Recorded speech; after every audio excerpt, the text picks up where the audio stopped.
Yeah, well, when thought starts showing up, and because of the malfunction of the signaling system, the caudate nucleus doesn't automatically shut down the intrusive thoughts as its job is, and it's malfunctioning.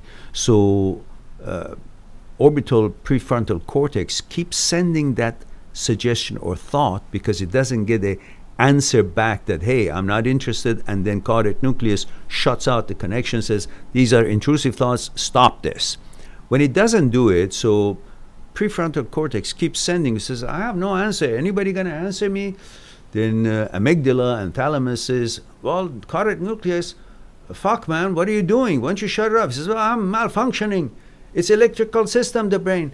I don't know what to do. I can't get it shift into shut this process of suggestions of these sort of thoughts. So they say, okay, what do we do? So they can't respond. They can't get the response back to frontal cortex, and frontal cortex thinks that he's being ignored, so it keeps sending the same thoughts. In the process, you say, oh, these thoughts are showing all the time, so it must mean something. No, it's showing up because there's a malfunction there's a glitch in the signaling system, it can't be shut down. That's all. So what you need to do is by your behavior, since it cannot automatically at the moment not working to shut it down, by your behavior of not paying attention to these thoughts, recognizing them for what they are, calling them for what they are, intrusive thoughts. These are OCD, it's not me. This is HOCD, it's not me. This is thought, it's not me. I'm not thoughts, thought is not me. I'm not the brain, brain is not me. So you recognize that this is an intrusive thoughts, call it for what it is, and don't fuss with it. Just recognize and move on. It's like you walk in somewhere and say, oh, that's something I don't want to step on, move on. Not that, oh, something I want to step on, but let's see what it is. How does it smell?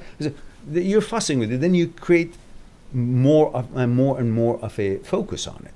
And then it becomes part of something that you start doing what you said. You think that everybody is, somehow is going to hit on you or whatnot, which is not true, right? It's just a thought.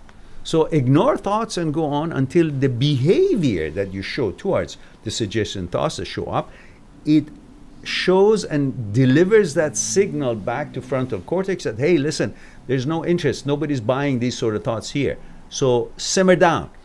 And because your response is ignoring it and dissing it, it kind of realizes, oh, nobody's playing this, nobody's answering to this, so maybe I should be polite because it's not appropriate in this environment. It's not wanted.